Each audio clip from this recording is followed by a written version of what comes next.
고속으로 타서 건너가야 됩니다.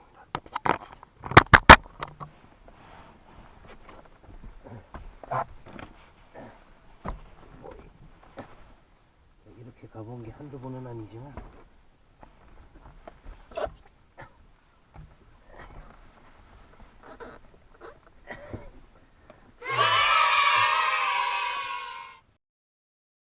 일단은 차 폭이 넓어요. 일반 차보다 조금 더 넓고요. 차 문짝이 좀 두꺼워요. 그러다 보니까 다른 차랑 똑같이 열려도 그만큼 문짝 두께가 이만큼 되니까 폭이 좀 없죠. 그래서 일단 들어오기만 하면 일로든 들어오기만 하면 건너올 수 있는데 여긴 더 좁아요. 여기보다 미션 임파서블 하는 것 같은 자, 오늘 날씨가 쌀쌀해요. 어제부터 계속 비가 왔죠. 추석 연휴 내내 비가 온다고 합니다. 바람도 이제 선선하게, 뭐 선선하게보다 쌀쌀한 날씨입니다. 바람막이 시계 겉옷을 챙겨 입고 5시 52분 출발할게요. 아직도 비가 와요. 그러니까 어제부터 이렇게 막 많은 양의 오고 막 이런 게 아니라 가랑비, 이슬비 뭐 이런 것처럼 근데 꾸준하게 내린다는 거, 약간은 미끄럽다 이런 예상해야 되고, 오늘은 아침을 뭐 간단하게나마 항상 먹고 나갔었는데 오늘 크게 안 땡기고 뭐 화장실 걱정도 되고 그래서 그냥 나갑니다. 네. 어제 저녁을 조금 일찍 먹었어요. 퇴근 후에 이제 뭐 배가 고프니까 한두 시간 있다가 먹었는데, 뭐 저녁 때는 아니고 늦은 오후죠. 그때 이제 집사람이 얼려둔 냉동밥, 그 다음에 불고기 뭐 이렇게 해서 먹었는데 지금까지도 배가 크게 고프지가 않아요. 그래서 오늘 아침은 거르고 그렇게 가야 되겠습니다. 참 이 날씨 계절 변화가 우리나라가 좀 이제 극심해졌죠. 여름철 비 오는 것도 뭐 오다가 안 오다가 뭐 그죠? 안 오는 날이 또 햇빛 쨍쨍하고 그냥 레이저 쏘는 것처럼 그렇고, 또 비가 올 때는 엄청나게 퍼붓고, 그런데 그 주기도 일정치 않고, 뭐 쉬운 말로 어떤 터널 하나 지나면 엄청나게 오고, 또 터널 하나 지나면 뭐 그냥 언제 그랬냐는데 뭐 땅은 말라 있어요. 뭐 이런 국지성 폭우 뭐 이런 게 오고, 계절 변화도 어제까지 뭐 그렇게 추운 줄은 몰랐어요. 그냥 비가 오니까 좀 선선하다 뭐 이 정도였는데 갑자기 또 오늘 추워요. 내일 되면은 더 추울 것 같고, 눈 안 오는 게 신기하다 뭐 이 정도인데, 변하는 계절 변화 속에 우리가 참 대처하고 대응해야 될 것들이 많지 않죠. 인간은 미약한 존재니까. 자, 오늘도 세탕이고요. 세탕 7시 한 반경에 첫 차가 있는데, 그래서 한 6시에 나가면 도착하면 6시 반, 그 다음에 1시간 동안 관리하고 점검하고 하면은 그렇게 됐는데, 지금 가면 뭐 적당히 좋아요. 언제 운전대를 또 잡게 해주실지 기대 만발입니다. 아직까지는 추석 연휴라서 오늘도 예상하건대 어제처럼 승객이 많지는 않을 것 같아요.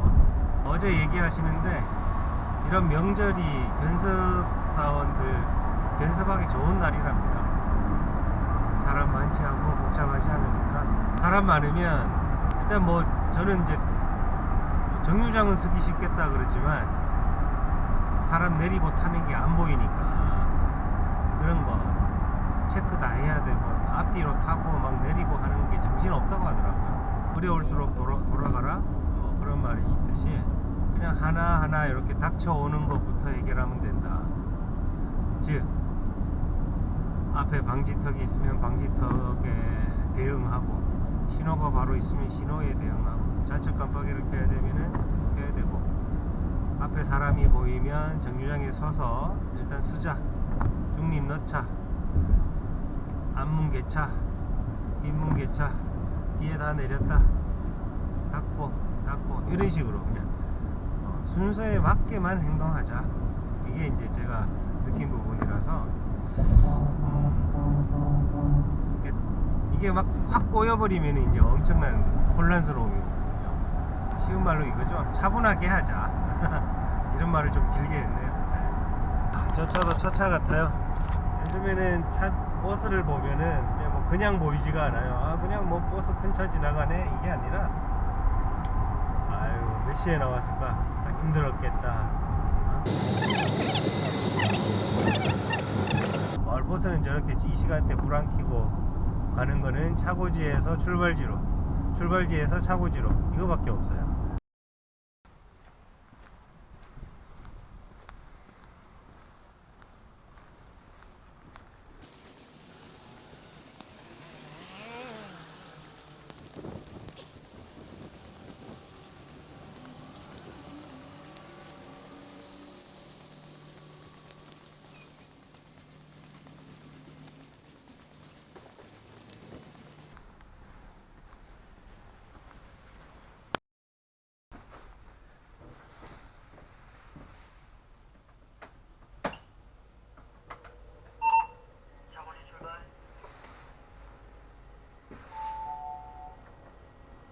이 버스는 강동공 2번 노선입니다.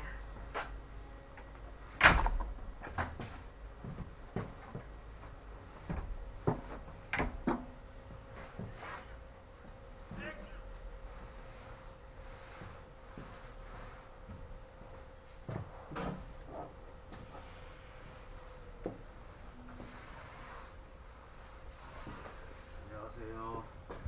어이, 왔어. 손빨래 해야 되죠? 이제 따라가자.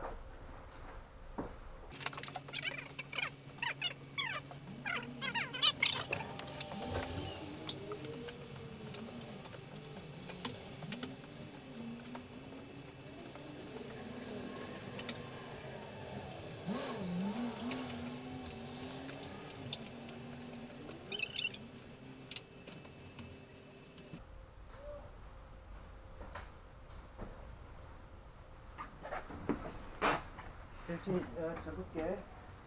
네네.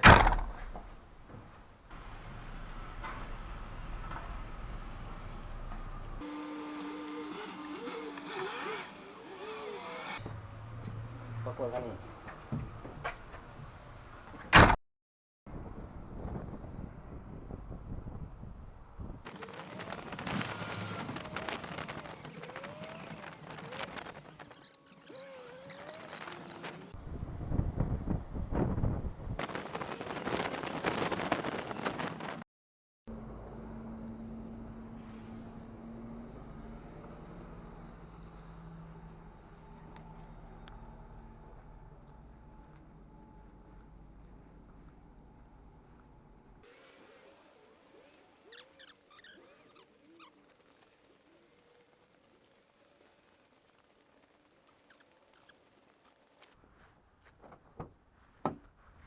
퇴근합니다. 오늘 아침을 안 먹었더니 배가 너무 고프고 세탕밖에 안 됐지만 피곤합니다. 비도 오고 습도도 높고 그러다 보니까 피로가 더 빨리 오는 것 같아요. 얼른 가서 맛있게 점심을 먹어야 되겠습니다. 첫 탕은 아우가, 두 번째 탕은 형님이 했고, 세 번째 탕 막탕을 이제 제가 했습니다. 제가 오늘 또 실수를 한번 할 뻔한 게 정류소를 하나 그냥 지나칠 뻔했어요. 저는 안 보였거든요, 그 승객이. 그런데 그래서 이제 쓱 지나가려고 하는데 승객이 있다. 그래서 이제 조금 벗어나서 멈추긴 했습니다. 안 태운 건 아닙니다. 그러니까 무정차는 아닙니다. 만약에 무정차면은 뭐 민원 들어가도 할 말은 없죠. 근데 이제 다행히 서서 한 분을 태웠어요. 그래서 타시는 분한테 아유 죄송합니다 라고 이제 얘기를 했죠. 그랬더니 괜찮다고 얘기하시네요. 자, 이런 실수를 이제 좀 줄이면 저는 큰 두려움도 없어요. 그 다음에 오늘도 지난번과 마찬가지로 빨리 해보겠다 이거보다는 앞차와 배차 간격을 보면서 배차 시간을 보면서 조금 밟을 때는 조금 밟고 아닐 때는 확실하게 좀 천천히 하고 안전하게 하는 그런 연습을 했어요. 그러니까 이런 것 같아요. 이제 어느 정도 운전에 대한 감이 생기고 뭐 자신감이라기까지는 아니지만 어느 정도 느낌이 왔을 때에는 이제 또 다른 목표를 하나 세우는 거죠. 그 목표라는 게 이제 저 같은 경우에는 좀 안전하게 해보자. 또 조금 더 구체적으로는 정류소 확실하게 체크하자. 뭐 이런 정도인데 제가 오늘 실수를 살짝 했지만 다음번엔 또 실수 안 하도록 그렇게 노력을 해봐야 되죠. 요게 이제 저는 이제 계속 반복될 것 같아요. 반복되고 저희는 2달이 견습 기간이거든요, 기본이. 근데 이제 선배들의 나간 사례로 보면 1달 넘어서도 나가고 빠르면 됐다 그러면 1달 반 정도는 한다고 하더라고요. 그 다음에 이제 좀 안 된다, 좀 불안하다 그러면 2달 다 채운다고 하더라고요. 아무튼 뭐 아직 결정난 거 아무것도 없기 때문에 언제 배차를 받을지 이런 건 몰라요. 아직 배차를 꿈꿀 시기도 아닙니다, 사실. 이제 제가 오늘 11차인가요? 네. 그러다 보니까 아직은 기본을 막 다지는데, 기본 다지는데 애쓰고 있는데 딱 방심해지기 좋을 시기거든요. 이제 노선을 알겠다. 차 어떤 뭐 상태에 따라 운전 가능하겠다. 이게 흠잡을 때는 없지만 그래도 세세한 거를 다져나갈 때 그때라고 저 스스로는 그렇게 생각하고 아마도 우리 사부님도 그렇게 생각하지 않을까. 이제 뭐 이런 걸 이제 습관이 되도록 아예 습관이 되도록 만드는 게 이제 남은 기간 동안 할 일이 아닌가 생각합니다. 오늘 이렇게 해서 촬영을 마칠 건데요. 제 영상이 이제 매번 이렇게 비슷비슷하게 올라가잖아요. 앞에 6일차나 지금 11차나 크게 다른 게 없다 이렇게 생각하실 수도 있는데 세세한 부분, 세밀한 부분을 조금 다져나가는 부분이다 보니까 아마 아예 지금 견습도 안 받고 계신 분, 그냥 버스 준비만 하고 계신 분한테는 저게 뭔 얘기야 이럴 수 있어요. 근데 이제 같은 입장, 노선을 이제 뛰시는 분들은 오늘 이런 느낌, 내일 이런 느낌, 전체적으로 보면은 비슷하지만 느낌이 틀려요. 그러니까 그런 부분을 이제 캐치할 수 있도록 제가 가능한 이 속마음과 또 느낌적인 부분을 다 이제 얘기를 해드리려고 하고 있거든요. 그런 부분들을 조금 캐치할 수 있으면 좋겠다라는 생각이 들고요. 제가 뭐 대단한 사람이라고 많은 정보를 드리겠어요. 큰 힘을 드릴 수는 없어요. 제가 뭐 이 버스직에 한 10년 20년 했으면 모르겠는데 우리 같이 커가는, 같이 성장해가는 사람들이잖아요. 저보다 조금 앞에 있다 그러면은 그냥 영상 안 보셔도 되고 스킵하시면 되고, 저보다 조금 뒤에 있다 그러면 그 세세한 부분을 아마 캐치를 해보시면 그날 가서 노선교육 하실 때 이런 부분을 얘기하는구나 라고 이제 느낌을 받으실 수 있어요. 그런 부분 전달해 드리려고 비슷하지만 날마다 조금 다르게 이렇게 말씀을 드리는 거예요. 그러려고 애쓰고 있고요. 자, 추석 명절의 연휴 기간입니다. 어제가 추석이었고요. 모쪼록 귀가를 안 하신 분들은 빗길이니까 조심 안전운전 하시고, 일찍 귀가를 하시면 연휴가 조금 아직 더 있잖아요, 그죠? 일찍 귀가를 하시면 충분히 휴식을 하시고 또 개인 여가 활동하시고 파이팅도 하시고 그랬으면 좋겠습니다. 또 내일 뵙겠습니다. 아직 확정적인 건 아닌데 제가 매일같이 지금 올리잖아요. 요거를 다음에는 조금 묶어서 올릴까 싶어요. 너무 하루가 너무 빠듯해 가지고 퇴근하고 씻고 밥 먹고 편집하고 이러다 보니까 시간이 다 가버려 가지고 제가 개인적인 활동을 할지를 못해 가지고 다음에는 일단은 좀 모았다가 뭐 예를 들어 뭐 한두 편 혹은 뭐 3편 4편 아니면 일주일치 뭐 이렇게 조금 모았다가 올려볼까 라고 지금 생각은 하고 있어요. 요거까지는 올라갑니다. 요거까지는 올리고 그 다음부터 이제는 그렇게 해볼까 하는 계획을 세웠다 이 말이죠. 그러면 여러분들 이제 보실 때 한 번에 뭐 2편 3편 뭐 이렇게 보실 수 있으니까 서로 윈윈 아닌가 그런 생각을 합니다. 자, 이만 마치도록 하겠습니다. 50대 여러분 무조건 화이팅!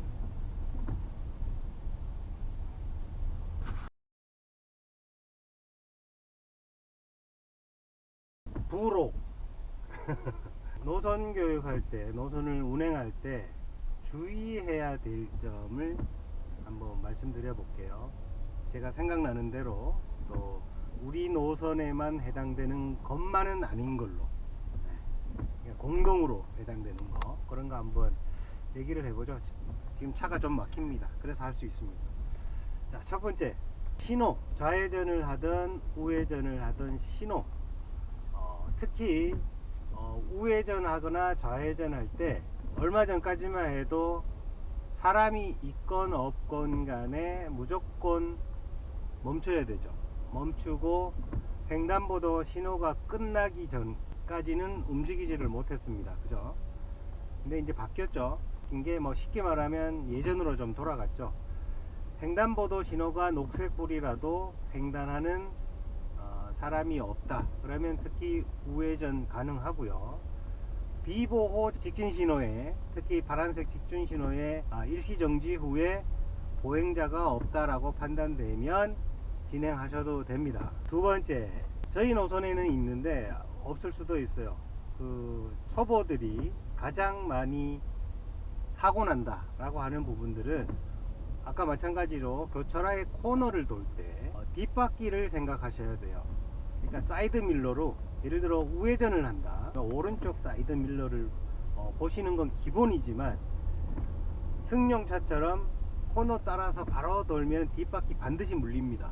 연석을 올라타요. 그러면 어떻게 되느냐, 버스 저 뒤쪽에 앉으신 분 있죠, 뒤쪽에 앉으신 분은 달나라 갔다 오십니다. 그러니까 그거 조심하셔야 되는 게, 어떻게 하느냐, 생각 외로 앞으로 조금 더 진행을 한 다음에 뒷바퀴가 이제 막 코너에 온다 라고 싶을 때 돌리세요. 우회전 오른쪽으로 돌리셨다가 속도를 줄이셔야 돼요. 속도가 붙어 있으면 반경이 커져요. 네. 그렇기 때문에 속도를 많이 줄이시고 3단 정도 넣고 속도를 줄이면서 브레이크에 발을 올리면서 조금 더 커지겠다 싶으면 브레이크를 밟으면서 더 돌려서, 핸들을 더 돌려서 각을 더 줄여야 됩니다. 그래야지 뒷바퀴가 연석도 안 올라타고 앞쪽에 있는, 돌았을 때 앞에 있는 신호 대기 중인 차한테 피해가 가지 않습니다. 예전에는 횡단보도가 교차로 가까이에 있어서 그렇게 되면 코너 돌기가 상당히 힘들었어요. 근데 요즘엔 조금 뒤로 가 있는 편이죠. 그 다음에 횡단보도 뒤쪽에 차들이 대기하고 있기 때문에 그렇게 해서 돌면 우회전을 했을 때 상대방 쪽의 차선, 중앙선을 살짝 물듯이 넘어갈 수 있습니다. 앞바퀴가 살짝 물듯이 그렇게 넘어갔다 오면 뒷바퀴가 무난하게 통과를 합니다. 이 차는 11m 기준입니다. 11m 기준. 큰 차죠. 그러니까 그렇게 하셔야지 뒷바퀴가 연석을 안 올라타요. 세 번째, 우리나라는 가로수가 많죠. 특히 1차선 도로, 뭐 2차선 도로, 편도 2차선 도로도 마찬가지입니다만, 왜냐하면 버스는 거의 끝차선을 타고 다니죠. 오른쪽으로 좀 붙어서 가시면 가로수에 사이드 밀러 있죠, 툭 튀어나와 있는 그거 100% 박습니다. 특히 가로수가 이렇게 꺾여 있는 데가 있어요. 이렇게, 요거 되게 조심하셔야 돼요. 그러면 그거 조심 안 하고 오른쪽으로 붙어서 가다 보면 바로 가로수에 커버가 박살납니다. 그런 거 많이 봤고요. 여러분들 뭐 버스 보시면은 커버 없는 차들 많아요. 그거 다 박살난 거거든요. 엄청 쿠사리 먹습니다. 그러니까 그거 조심하셔야 되는데, 그러면 어떻게 하면 좋으냐, 버스는 내가 중앙을 지켜서 가야 되겠다 라고 생각하시면 안 돼요. 그러면 오른쪽으로 살짝 쏠려요. 이게 살짝만 꺾어도 붙겠죠. 특히 무단횡단 금지로 해놓은 울타리 있죠, 울타리. 정말 이렇게 붙습니다. 그 다음에 거기에서 연석이 조금 더 튀어나오면 바로 연석 씹습니다. 타이어 파손하기 딱 좋죠. 그러지 말고 저는 어떻게 하냐면 약간 왼쪽 차선 있죠. 약간 왼쪽 차선에 살짝 붙는다는 느낌으로. 왼쪽 차선, 오른쪽 차선이 안 보일 수 있어요. 왜냐면 단말기도 있고 뭐 카드 찍는 것도 있고 이러다 보니까 저기 안 보일 수 있거든요.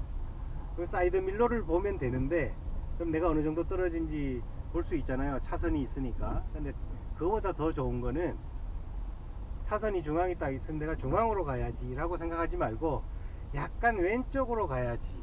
어쩌면 왼쪽 차선을 살짝 물 수도 있는데요, 의도적으로 약간 왼쪽으로 가야지 하면 물지는 않습니다. 넘어가지는 않아요. 가끔씩 탈 수도 있는데, 올라탈 수도 있는데 그건 일부 구간, 일부 잠깐이고요. 약간 나 왼쪽으로 쏠려서 가야지 라고 하면 가로수도 안 부딪히고 차선을 넘지도 않고, 그렇게 하면은 시내에서는 서로 다 확보가 되는 그런 거리가 됩니다.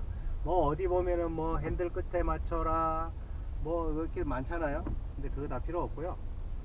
그러니까 우리가 승용차를 운전할 때도 나 중앙으로 가야지 하는 느낌이 있잖아요. 차선 중간으로. 근데 그거보다 버스는 훨씬 넓기 때문에 나 왼쪽으로 조금 치우쳐서 가야지 라는 식으로 가시면 중앙으로 잘 달립니다. 느낌 아시죠? 네, 요건 느낌으로 얘기하는 거라서 센치로 얘기 못해요. 네, 그런 느낌을 알고 계시면 되고, 네 번째는 막 쥐어짜낸다 진짜. 키 1차로 있죠. 편도 1차로를 주행할 때 정류장이 나타났다, 사람을 태워야 된다 라고 하시면 비상 깜빡이를 켜는 게 더 좋습니다. 저도 첫 번째 올탕에서는 솔직히 비상 깜빡이를 어떻게 켜는지 몰랐어요. 빨간 버튼이 안 보이는 거야. 우리 승용차에 빨간 버튼 삼각형, 노란 버튼 삼각형은 비상 깜빡이잖아요. 근데 그게 안 보이네. 그래서 못 켰어요, 비상 깜빡이를. 근데 나중에 한 바퀴 돌고 와서 알았어요. 오른쪽에 있는 거 들면 된다고. 근데 그거를 제가 한 2탕째 하는데 그게 제일 안전하고 제일 쉽습니다. 왜냐면 편도 1차로는 뒤에 따라오는 차가 버스가 쓸지 안 쓸지에 대해서 물론 브레이크를 유심히 보면 알지만, 만약에 브레이크만 보고 있다가 앞에 버스가 급정거하는 바람에 뒤에서 차가 와서 받는다, 그러면 이거 과실 서로 잡혀요. 서로 잡히기 때문에 시내로 가실 때 벌점 먹습니다. 그러지 말고, 저는 한 30m 전, 40m 전, 뭐 좀 짧으면 한 20m 전에 비상 깜빡이를 빨리 켜버려요. 그러면 비상 깜빡이는 무슨 뜻이죠? 주의하시오, 멈출 수 있음 주의하시오, 이런 뜻이잖아요. 그러니까 그렇게 하면 버스로서는 최대한의 노력을 한 겁니다. 물론 2차로, 편도 2차로에서도 그렇게 하긴 하는데, 일단은 예를 들어 1차로에 있다가 2차로로 넘어가서 정류장을 서야 된다면 오른쪽 깜빡이를 켜지만 그 다음에 멈출 때는 비상 깜빡이 이렇게 하지만, 편도 1차로일 때는 방향 지시등 하나만 켜서는 저 차가 어떤 행동을 하는 건가에 대한 부분이 조금 100% 확신이 안 간다는 얘기죠. 그럴 때는 비상 깜빡이를 반드시 켜줘라. 마지막으로 5번째는 기능적인 거 한번 얘기해 볼게요. 지금 우리 연습생 중에서도 특히 한 30대 한 중반 이하는 클러치가 있는 이 수동 자동차를 몰아본 일이 없잖아요. 태어나자마자 오토인데. 그러니까 지금 우리 연습생 동생도 그것 때문에 조금 힘들어 하는데, 뭐 좋은 마을버스회사, 좋은 시내버스회사 가면 뭐 오토일 수 있습니다. 그러나 아직까지 아마 경제적인 부분 때문에 수동을 많이 사용할 거예요. 근데 처음 접해 본 사람한테 참 이 감을 알아라 라고 하기에는 좀 힘든 부분이 있어요. 저는 16살 때 17살 때 아버지 1톤 트럭으로, 그땐 다 수동이니까 일단 그때 감이 있어서 지금 하고 있는데, 처음 접하는 분들은 정말 난감해 하더라고요. 뭐 이 동작에 반사신경이 없다 보니까 시동을 자꾸 꺼먹어요. 그러니까 그런 부분을 해결하기 위해서는 조작이 중요한데, 지금처럼 11m 전용 가스 수동 조작용 버스는 엑셀 유격이 굉장히 많습니다. 뭐 유격이라고 해야 될지, 뭐 쉽게 말하면 되게 부드럽습니다.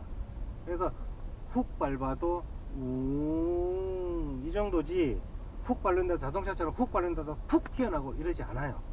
그러니까 그거에 되게 두려움이 많은 것 같다는 얘기죠. 마치 훅 밟으면 훅 튀어나가지 않을까? 이런 건데, 튀어나가는 차라고 해도 클러치라는 게 있잖아요. 그죠? 그러니까 이게 서로 이렇게 막는 건데, 이것을 이해를 못하고 있는 우리 젊은 세대들은 힘들어 하긴 하더라고요. 그 다음에 브레이크가 있죠. 오른쪽부터 왼쪽으로 가면 브레이크가 있죠. 브레이크는 엑셀이랑 반대입니다. 되게 민감합니다. 살짝만 얹어도 벌써 잡히기 시작해요. 그러니까 요걸 모르니까 뭔가 갑작스럽게 정차를 해야 되면 훅 밟아버린다고. 우리 승용차 밟듯이 훅 밟아버리면 저 뒤에 사람들 저 앞에까지 와서 인사하고 가야 돼요. 큰일 납니다. 특히나 노약자분들은 뭐 지팡이 짚고 계신 분도 있죠. 안 짚더라도 이 손 아구 힘과 동작이 느리기 때문에 이 잡을 시간이 안 돼요. 잡고 있다 하더라도 풀려버립니다. 그러면은 넘어지죠. 넘어지면 기본 3주입니다.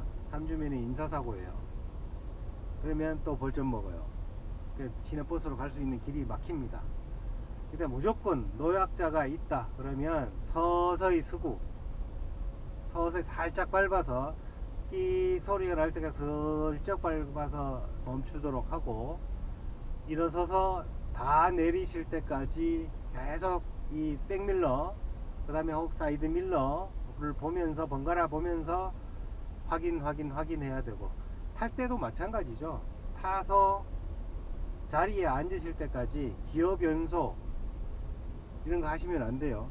쿵 울컥 하는 순간 넘어지세요.